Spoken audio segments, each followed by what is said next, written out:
বন্ধুরা, কেমন আছেন আপনারা সবাই? আশা করছি খুব ভালো আছেন। আজকে আমি আবারও একটা রেসিপি নিয়ে চলে এসেছি, কিন্তু আজকে রেসিপিটি আমি রান্না করব না, রান্না করবে আমার ঠাকুমা। তো দেখুন, ঠাকুমার হাতে রাজবংশীদের একটা ট্র্যাডিশনাল ফুড বলতে পারেন, ফোক দই কী করে রান্না করে আপনারা ঠাকুমার কাছ থেকে শিখে নেন। আমিও শিখে নিয়েছি, আপনারাও শিখে নেন। আশা করছি আপনাদেরকে খুব ভালো লাগবে। ঠাকুমাকে ভিডিও করছি বলে ঠাকুমা খুব হাসছে।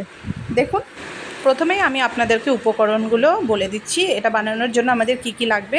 লাগবে হচ্ছে চালের গুঁড়ো, তারপর হচ্ছে কচু পাতা, রসুন, আর লাগবে লঙ্কা এবং খাবার সোডা। তো প্রথমে বন্ধুরা কি করতে হবে বলুন তো? চালের গুঁড়োগুলোকে ভালো করে মিক্সিতে বা শিলপাটা আপনাদের যেখানে ইচ্ছা আপনার পিষে নিতে পারেন। তারপর কচু পাতাটাও সেখানে পিষে নিতে হবে।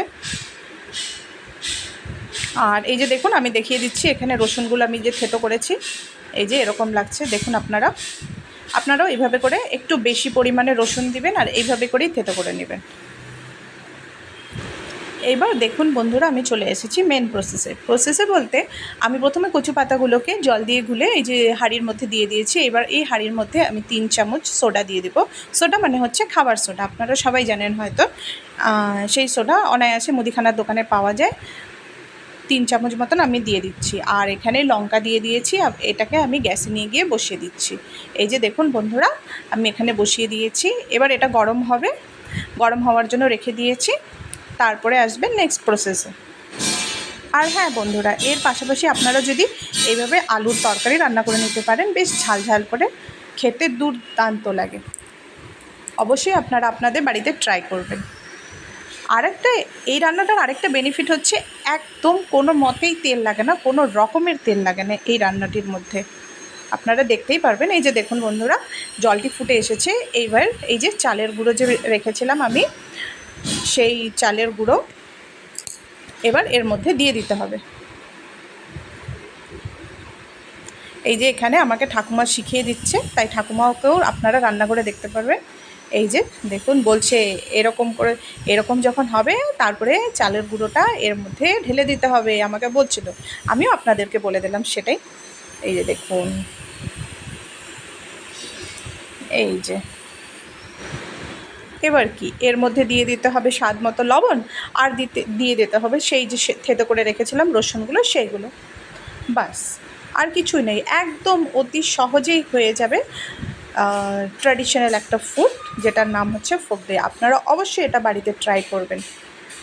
আর কেমন হচ্ছে খেতে অবশ্যই খেয়ে বলবেন। দেখুন বন্ধুরা, প্রায় হয়ে আসছে।